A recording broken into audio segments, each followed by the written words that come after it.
Hey guys, what's going on everybody? Thomas here once again. Today we're back with How to Beat Anime, and today we got a classic. It's How to Beat the Demons in the Promised Neverland. So, yeah, basically kids try to escape a school run by demons. Though I think the demons don't come about until next season.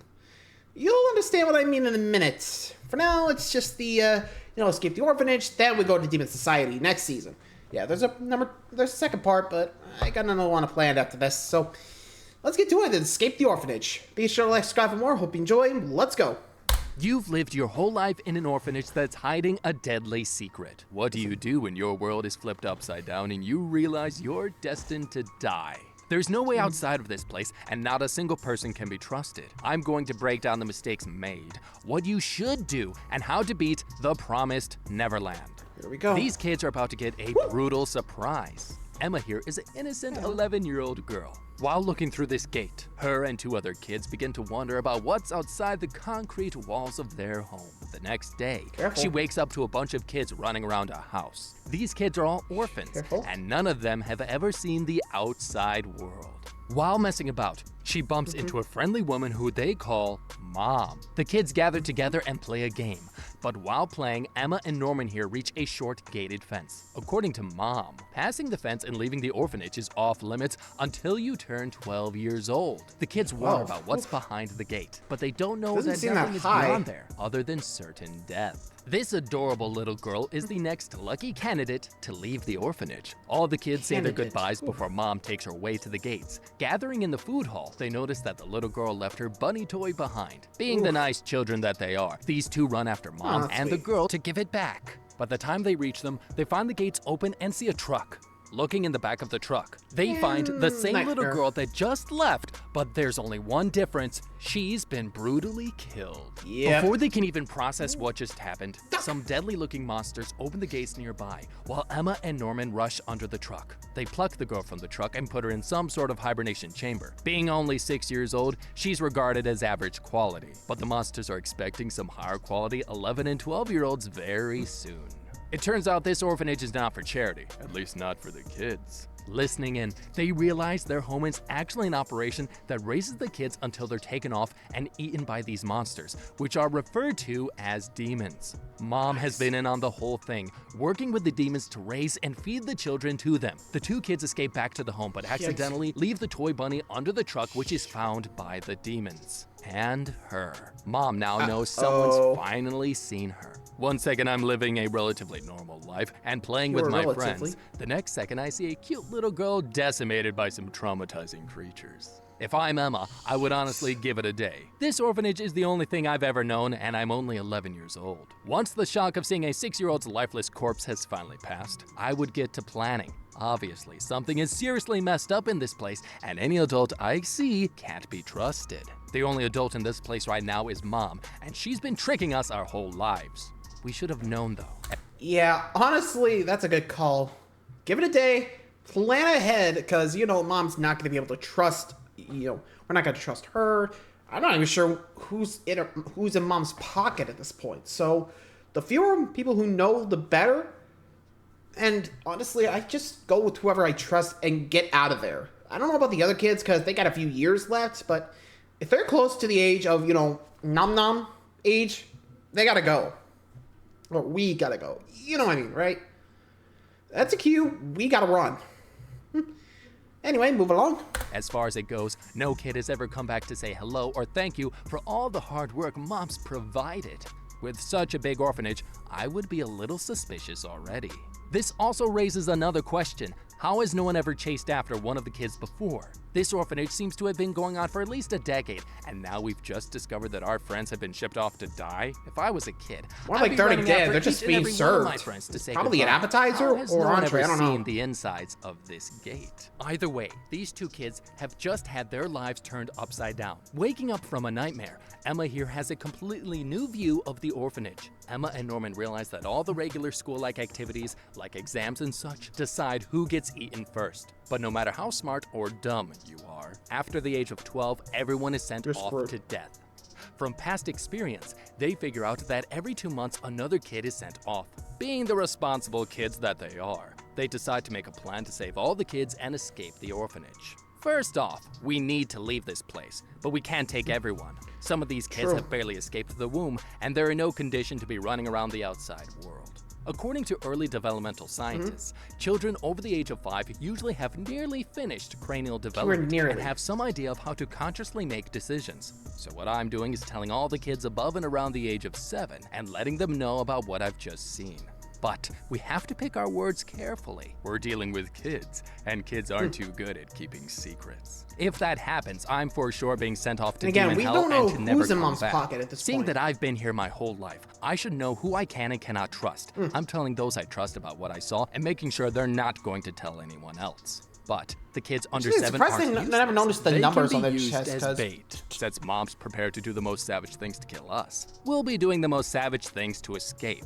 Looking at the gap between the bars, it looks just a notch too small for our 11-year-old heads to fit through. So that's where one of the younger kids come into play. To make this as safe as possible, we'll go during the night when mom's asleep. From there, we can use one of the kids to walk around looking for a switch or something to open the gates. We seem to have about 25 kids judging by how big the food hall is. So basically a classroom. When the next kid is sentenced to death, I'm telling all the younger ones and the older ones I trust to come with me on a trip. I would try my best to keep the younger kids oblivious to what's going on, because I'm such a nice guy. When I reach the gate, I'm instantly ditching the younger kids, taking my friends and sprinting to the other side. We'll have 24 crazy children running around, which might be just enough of a distraction for us to make it. While it seems like a suicide mission for the younger kids, and we don't know what's on the other side of the gate, it's better than voluntarily getting ripped apart by horrifying demons. They run to the outer edges of the orphanage and find a big concrete wall. Mom reveals to the others that she's holding a tracker that makes sure none of the kids go missing while they play. Meanwhile, the 2 kids find a massive wall on the edge of the plantation and make plans to scale it. This quiet kid called Ray finds them and asks what they're up to. The 2 explain themselves by telling him what they saw the night before. He's shocked, but he believes them and agrees to team up. Gathering in the food hall, Mom introduced a new infant to the family, and a tall lady who's probably in on the child-killing business as well. A flashback of the 2 shows they're not good friends, but simply business partners. The tall lady is scheming to overtake her and become her successor. This new infant is shown to have a scratch near her ear, showing where the tracking devices are stored.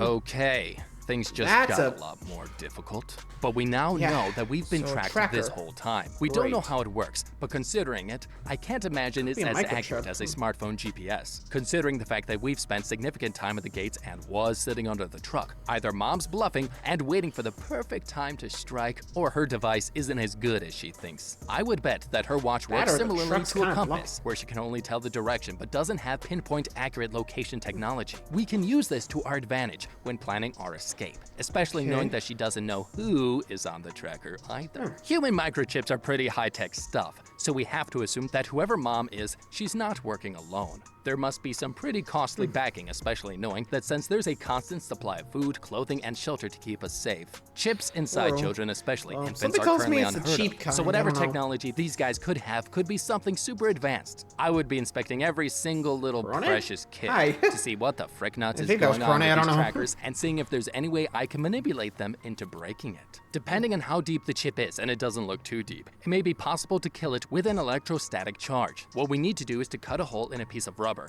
a PVC pipe, cut it on one end, wear something like running shoes, and you know what, screw it. Just take a knife and cut the ear off of the precious child. It's a lot faster. I'm sure the kid won't mind. In order to train the children, make sure it's someone who can be trusted, though I'd probably be testing, because, well, for one, we don't know. We only know one kid had the ear. We don't know if it's like, if it's going to be the same ear every time, because, let's be real, not sure they actually do have it. I don't know. Like I said, I'd probably be planning just be like, okay, what do we do about this?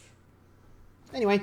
Children, the 3 hatch a plan to play tag, which works as a disguise while they increase the kids' fitness levels. The tall lady jumps in as well and tells the kids if they can hide for 20 minutes without getting captured, they win. She turns out to be an expert athlete, but Ray and Norman manage to outrun her. Later that night, the main 3 kids have a talk and realize that one of the kids might be a mole sending information to Mom. Things just got a lot more complicated. Yeah, that's what I was thinking too. The kids keep on training. Meanwhile, Norman suggests that their leaving date be in 10 days instead of 45 days to trick Mom. Later on, the main three decide they need to tell more of the kids about their plans to have a better chance of success. Glasses Girl and the tall kid are the next to be let in on the plan. But Norman makes sure not to mention anything about that kid dying earlier to keep them from freaking out. The search for the mole continues with the kids laying a trap by leaving a piece of rope in 2 different places for Mom to find. Suspecting the new members, Norman tells the 2 new recruits different places where the rope is. If the rope is gone on the first floor, the tall kid is the mole. But if it's gone on the second floor, Glasses Girl is the one. The mole slips a note under Mom's door later on that night. Finding that the note is gone, Ray and Norman dial it down to one person. The mole is Ray. Ray lets it out that he's the one sending Mom the group's information. He confesses and lets Norman know that he's been working with Mom for a number of years to save himself from being killed. He says he'll continue to help the kids as long as Norman promises not to save everyone. He says it'll be impossible for all the kids to make it, and all must be sacrificed to ensure the success of the operation. They both agree to the conditions, but make a promise to not let Emma know. Ray must be some sort of super genius, or Norman must be a freaking idiot. He's fooled all of us for the longest time and managed to trick us even when we first told him about our escape plan. We know Ray is about 12 years old, which means he's been working with Mom since he was pretty much capable of thought. If I'm Emma or Norman, I'd be pretty doubtful of this guy now. We've all been microchipped and we don't even know what's inside. Explain why he suddenly got out of there. Have some sort of crazy technology that lets her control our every move and action.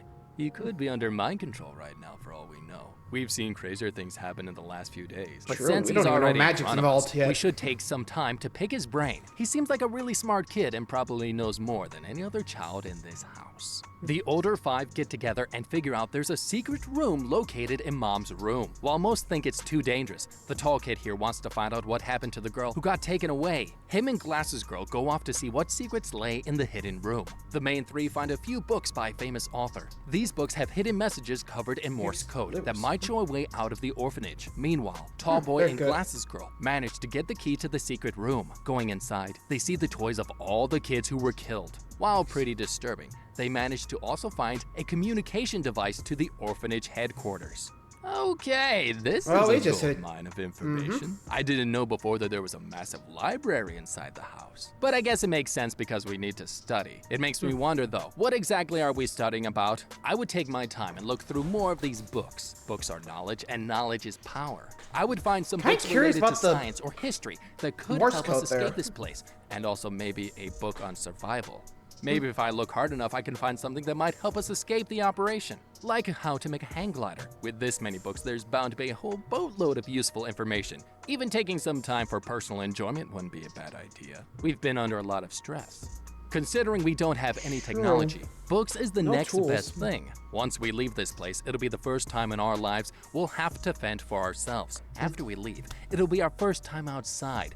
Books about survival and tips about how to use the environment to our advantage would be a literal lifesaver. Realizing now that these toys mean the girl from earlier is probably dead, the tall kid angrily confronts the main 3 about their whereabouts. Knowing there's no point in hiding the truth, they tell him about everything that happened on that day. The morning after, Emma tells Norman about her new plan to escape with all the kids. Meanwhile, the tall boy steals some chemicals to help the operation. At the same time, Ray learns from Mom that he will be the next kid to be sent off. The tall lady finds the kids talking in the forest and offers to team up, knowing about their plans to leave the orphanage. According to her, if they escape, then Mom will be fired and she'll take her place in the orphanage. To gain their trust, she tells them her history. It turns out that the tall lady was also an orphan that managed to survive past the age limit. However, if she leaves the surrounding area, a chip inside her will electrocute and kill her from the inside. Now that makes things more interesting. Now all we have to do is fry her insides and then she dies. If she betrays us, that is. Knowing that this lady's also— Well, to be fair, we don't know what causes, like, the shock. Like, they could be press a button, or, again, could be a big old fib. And again, the numbers. What? Like, again, no one mentioned, like, okay, why are we numbered like this? And there's only 25 of us. Why did they go high? Like, that's a big question, you know? Like, why is it like that? I mean, it really shows how many people died during these days in the orphanage, huh? I mean, think about it. It could be a body number, you know, cattle tag or something like that. I remember they had, like, numbers on them, but still, I wouldn't trust her. Because, frankly, again, showed up out of nowhere, too willing to give her information, so I probably watched my back around her, because, well, From that smile, you could tell she's a devious girl, you know? Even if she did tell us, okay, yeah, I used to be one of you guys until I joined the demons, which, yeah. If I learned that, I don't know, I'd probably be thinking, of course, you could come join us. We really would love the help. And when she leaves, I'd be like, I don't trust this bitch. Like, seriously. She may be strong, but doesn't seem that smart, if you know what I mean. Also been through the same crazy shit that we have, See? makes her a little more trustworthy in my opinion. Before it Sure. looked like a bit of a trap, but now we have some real power on our side. At this point, Again, we we've don't all know the if she's planning information to we betray need. us again. We've got books, we've got a big powerful lady, and a bunch of kids who we can use as meat shields if we want to. I would propose an idea. Since we now know one of the kids can pick locks, we could ambush Mom at night, hold her hostage, and use her as leverage to leave the orphanage. Mom seems like a valuable player within this ecosystem of orphanages. I would doubt they would just let her die. Since the tall lady wants her gone as well, this is a win-win situation. She's got some dirt on Mom, and we can use that as an excuse for doing all of this crazy stuff. If we have the tall lady working alongside us, she can pretend Again, that the that's kids are still in the small. I house do while not the demons trust her open at the all. gates. Considering the fact that there are endless trees and bushes, and it would be at nighttime, I think the chance of escaping would be pretty high. From what we know about these demons, which is not a lot, they look pretty slow. We've been training relatively hard, and as kids we have tons of energy, and it looks like we could outrun them. While not entirely trusting of her, the kids and the lady make an agreement to work together. They meet in her room and question her about the demon's headquarters. She tells them getting rid of the tracker will set off an alarm, and the only way to do it is to cut their microchipped ear off. Well, would you look at that, Yeah, you're chopping right. your ear off. Aren't I a genius? While talking, it's obvious that they still don't completely trust each other, but Yeah, blame her. continue to cooperate. Meanwhile, Ray gets a new camera as a gift from Mom for his hard work. Being the smart kids that they are, they purposely hide some secret info about Mom for the tall lady to find. The plan works as intended, and she takes the letter. Without knowing, Mom finds and tells her that headquarters is sending her to a different orphanage and that she must leave today. Going to the gates, Yep, she meets called the it. mysterious lady called Grandma, who looks to be a rank above the moms. The tall lady tells Grandma about all the bad things Mom's done in the orphanage, but it's all for nothing. A demon comes out of hiding, and Grandma reveals to her that her and Mom have been working together this whole time. By her command, the tall lady is savagely killed by the demon monster. Meanwhile, in Call the that. house, Mom gathers Ray and tells him their partnership is over. Before he can react, she locks the door, trapping him in the room. Using the tracker, Mom looks for Emma and Norman, who are currently investigating the massive wall. Luckily for Ray, the tall kid finds him and knocks the door down. Nice. While this is going on, Mom finds the others trying to escape. She catches them red-handed and says that they should just accept the fact that their lives have been pretty good so far and give up on leaving. Not agreeing with her statement, Emma grabs Mom and drags her down while Norman grabs the ropes to scale the wall. Out of rage, Mom savagely breaks Emma's leg before telling them that they need to stay, as some of them are the best meat in the orphanage. The two Ew. stop resisting, and Norman is told that he's only got one day left before he must leave the orphanage. You know what? Maybe she has a point. We don't actually know what our circumstances were before this. We are orphans after all. There's likely a chance that all of us were homeless and would have died without Mom and the demon's help. So at this point, I would break out my puppy eyes and cry and plead for her forgiveness and say that Mom is such a great figure. And maybe we can use our childlike Still pretty naivete and creepy. to trick her into thinking that the escape is over. Plus, Emma's leg is broken, and as far as that goes, she's now a liability for the group. So I say we leave her, and we'll survive. Sorry, Emma. I'm kidding. We all love Emma. Mom does bring up a good point, though. We need to think about what happens once we get out. For all we know, there could be dangerous animals and killer insects crawling around everywhere. We need to mentally and physically prepare ourselves for what could be a long journey to civilization, assuming we're not stranded in a kidding. post-apocalyptic landscape. Once again, Emma's leg has just been broken, and the tall lady just got murdered. So we know Mom is prepared So to do the most screwed. savage things to ensure we're sent off to the demons. Not only that, she's got to be the most two-faced, no-good nun lady in the history of mankind, raising up kids just to send them to death. I love it. In the next scene, Yeah, I'd probably Ray be gives thinking, Norman a you know. taser made by the parts from Mom's gift. The three plan to use the taser to disable his tracker. This gives Norman time to hide in the forest until they wait out the real escape day. Because of this, Ray will likely be the next to go in his place. To avoid this, he plans to injure himself, which will leave him unable to be shipped off, as they only send the kids if they're fully healthy. Before they go to bed, Ray decides to tell the other two about his past. It turns out that he knew about the demons all along, as he does not experience childhood amnesia. Really? This means that he retained all of his memories dating back to when he was a baby. He reveals that from a baby, he was sent to the orphanage, and that beyond the gate is the demon headquarters. There are also 5 other plants which have groups of kids just like theirs. This also means that he's the only one who has any idea of the outside world. The next day, Norman goes to the gate and manages to scale the wall with the hidden ropes. Just barely managing to climb it, he gets his first glimpse of the outside world. Sadly for him, there's only one more obstacle. There's a massive chasm covering the outskirts of the wall as an extra layer of protection. While the plan was for him to hide in the forest and wait out his deadline, he decides to come back to the orphanage to the shock of absolutely everyone. Well, there's a massive chasm, which is a problem. Yeah, we're gonna have to... Norman, I'm checking the area close to the gate. Obviously, the gate wouldn't lead to a massive hole as well. There's probably a bridge or something that would easily lead out to the forest or something easier to traverse. Ray said that beyond the gate is the demon headquarters, but from this massive forest landscape, I couldn't tell you if that's true or not. So I'm taking my chances either way. Assuming there is, it's now go time. Tonight I'll be shipped off to certain death. I would wait till right after sundown and assemble all the kids that are fit enough, climb the wall, and make our way down to the bridge. We don't know what's down there, but there will be limited visibility. There's also one more option. We could zipline across this chasm. We have some pretty dang long ropes, and we could combine them to at least see if we can make our way across this chasm. Because I would rather not take forever shimming our way down to find out if this chasm was made by them or not. Even with the massive gaping chasm, it's not all that bad. This is the first time we've seen the outside world, and it looks pretty much the same as what we've always seen. Trees and bushes. This at least lets us know what we're dealing with when we make our escape. Later on, the 3 kids gather... Yeah, honestly, I think I would go with the zipline plan, because frankly, with that bridge, you don't know if there's going to be like some guards waiting down there, because, well, again, we can only see a part of it. I.e., there's probably some demons hiding underneath the wall, you know, with an enclave.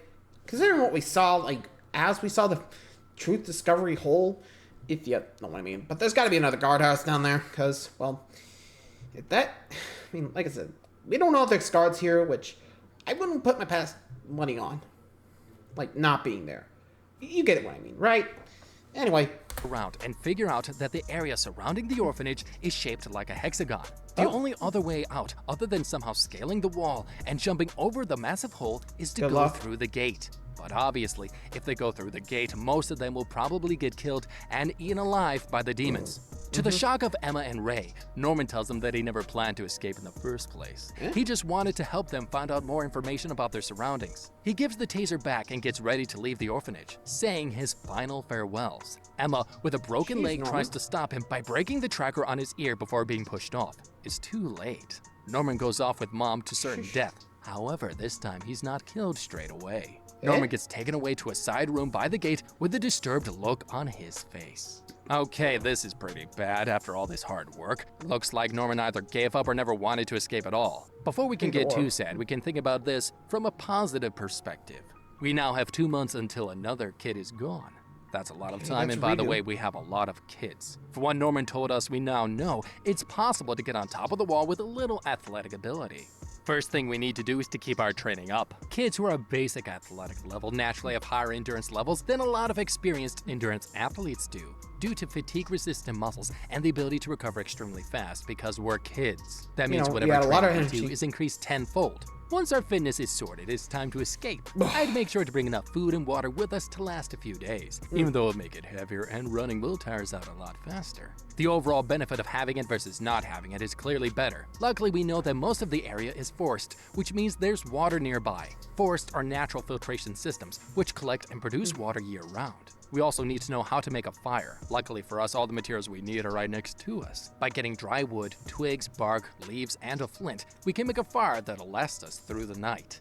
And also we will use the fire to sanitize the water, killing any bacteria and bugs that may be in the water. Knowing that Norman's probably dead, the kids lose confidence in the escape plan. Ray tells the older kids that he's accepted his fate and has given up. After 2 months pass, no progress has been made, and it looks like he will be the next to go. The night before he's sent to death, Emma shocks him by revealing she's never stopped working on the escape plan. Glasses Girl and the tall kid have been working with her without suspicion of Mom due to their depressive moods. Ray agrees that they should initiate whatever operation they're attempting, but he won't be a part of it. He pours lighter fuel on his head in an attempt to light himself on fire, Okay. burning himself alive along with the orphanage. She manages to save him by catching the lit match and convinces him to go along with their plan. Now preparing to initiate the plan, Ray cuts his ear off with the microchip in it to trick Mom into thinking he's stuck in the fire. Seeing his location still in the house, Mom freaks out as he's one of the highest quality supplies and attempts to extinguish the fire, but it's too late. She tries to access the hidden room, but the keyhole has been filled.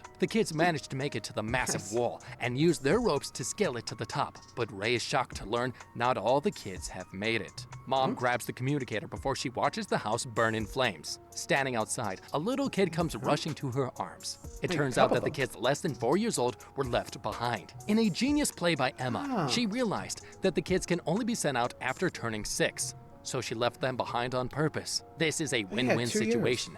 The kids who are too young would have probably had little chance of surviving in the outside world, and the oldest kid still has about 1.5 years left until he or she's sent off. Since she's also determined to save them, she plans to come back before any of them have their 6th birthday.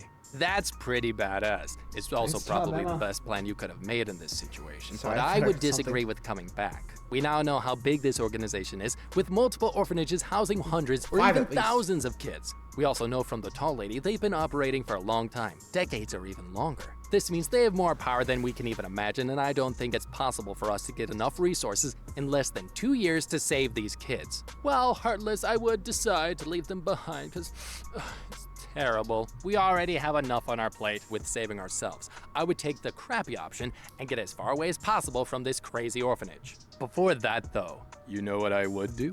I wouldn't use all of the gasoline up on the house. Rather, I would set the whole farm on fire as well. The fire would likely kill Mom and all of the little ones, but oh boo-hoo, Crimea River. This woman has to be stopped. While the kids will die a pretty painful death, this will stop Mom from raising more helpless kids to be eaten. The wildfire would also serve as an element of surprise, showing headquarters that we mean business, and we are some kids that are not to be messed with. With the younger kids safe, Mom calls up headquarters and tells the demons that there have been some escapees. Somehow she manages to climb the wall in time just before Emma crosses the massive hole with the makeshift zip line. In an act of kindness, she removes the pulleys and wishes the kids a safe journey. In a sudden flashback, Mom is shown to have been raised in one of the orphanages herself, but instead of being killed, she was given the choice to become a mom and begin her training. While becoming a mom, she became a mom and gave birth to a beautiful baby boy. The kid she gave birth to was Ray. While her child was taken away as a baby, she remembers Ray as he often hums the same song that she herself used to. With Ray retaining his memories as a baby, he also knows that Mom is his mother. Failing in her mission, Mom goes back to the younger kids and tells them that the older ones have successfully escaped the orphanage. The kids look onwards into the horizon as they experience the morning sun of their very first day of freedom.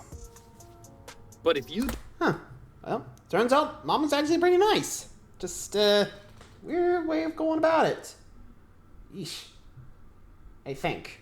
I don't know. It might be just because, you know, her kid was there, but, you never know, right? This is the Promised Neverland, mind you. But anyway, let me know what you guys would have done differently. Me, probably would have made it that far. At least the wall part, you know? But I gotta say, I'm a good call with the whole keeping the younger kids there. Which, yeah, let's be real. I don't think they would have lasted long. Plus, like I said, usually, surprisingly, I think it's either 6 or 12 they're gone. But I guess it depends on IQ. I don't know. Something tells me Mom might wait a few years, considering, you know, I think she usually goes for the higher end kids, if you know what I mean. You know, the 12 limit. I don't think she ever sent a kid younger than 6, I think. Again, I can't tell, considering, you know, what we've seen. Anyway, thanks for watching, guys. Till next time, see ya.